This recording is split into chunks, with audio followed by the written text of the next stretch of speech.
Hey, I'm reminded that I've seen a friend of mine and he was relating to an enemy of mine. If I have enemies, but you know what I mean. Someone who was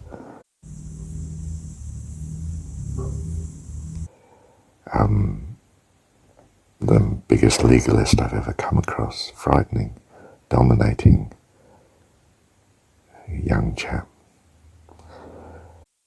But my friend reached out to him, said something that he found something lovely in him and communicated such, said it to him. And I can't remember what it was. But my friend showed a love of this chap. And I don't know if it was make-believe on my part, but I felt it had a transforming effect on this young man, this dogmatic, violent. So strongly so that he could instill fear, really, when he gets really worked up. And you felt the presence of God somehow in that moment of time. A loveliness that transformed and the guy he was talking to. And I was so impressed. Do you see, the more we can become alive to that which is good, the more we will come to know God, and the more we will be transformed into his likeness and his loveliness. And you will mourn the death of your old self and its transformation that God has given you. You'll feel the presence of God and his transforming loveliness in your life.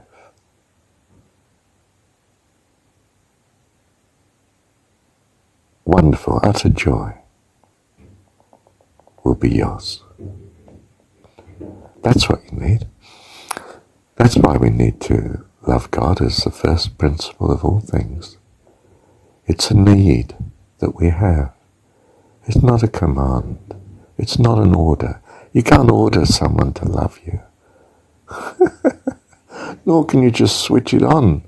I can't even switch on the love of God. It just comes by a certain practice. A practice of being thankful.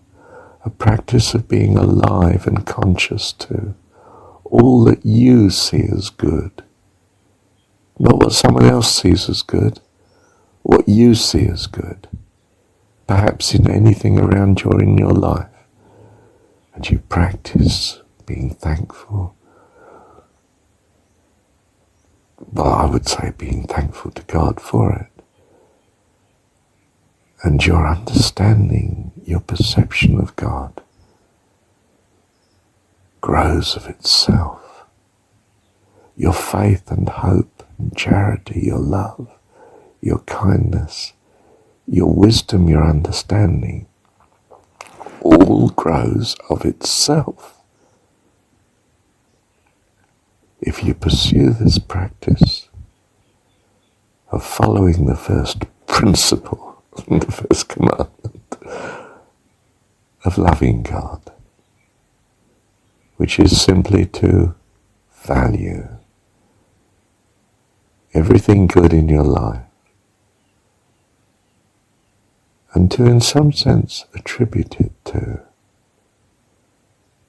some divine benevolence, this wonderful person that for convenience we think of as God and see as God, and as Jesus suggests strongly, overpoweringly, we would be wise to think of as a heavenly divine Father, righteous, wonderful Father, loving Father. In fact, a Father a bit like Jesus. If you've seen me, you've seen the Father, Philip. Why do you ask me to show you the Father? And we get glimpses of God, our Heavenly Father, in the loveliness that we're able to see around us.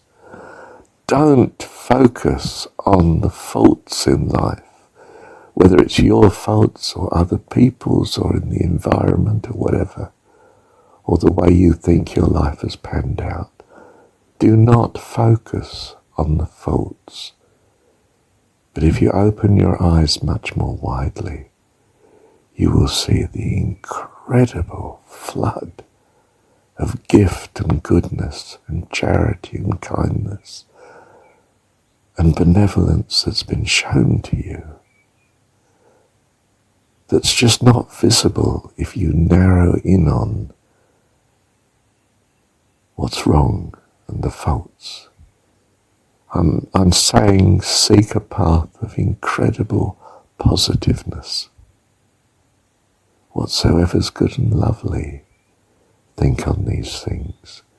Do it by a practice of gratitude, of thankfulness. It's greater than all wisdom, all theology, all other practices. And I know half of them. And it's greater than all. And it's simpler than all. And it's open to all.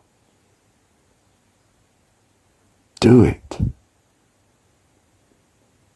Please try it, at least. It's like when I say to people, well, just try a fruit diet. Nothing but fruit, fresh fruit. Don't try and see if I can persuade you of the truth of it. Just try it and see, taste and see that the Lord is good.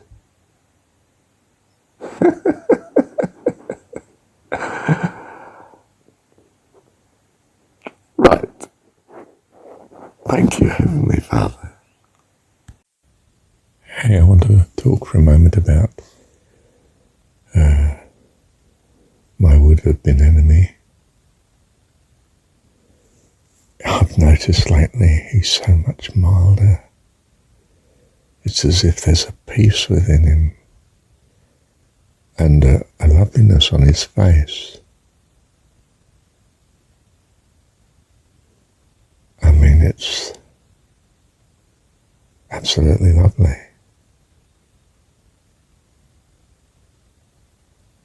Give me to trust, Father, that it's not just a hope in me, but a hope come true. Ever with you. Love you, Dad. Just lovely to see how you blessed him. Just wonderful transformation.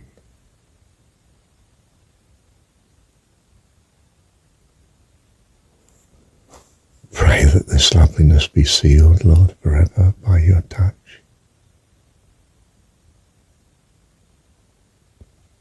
That we may all enjoy your loveliness in him.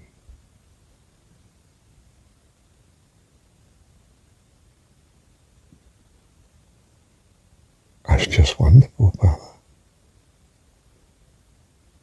Bless him, bless him, bless him. Thank you, Dad. Goodness, thank you, Dad.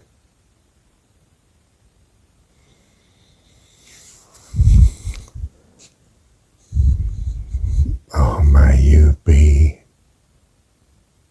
the utter satisfaction and joy and reward. Satisfaction and joy to his heart and reward to all his previous suffering, Father. May you be his eternal joy in him,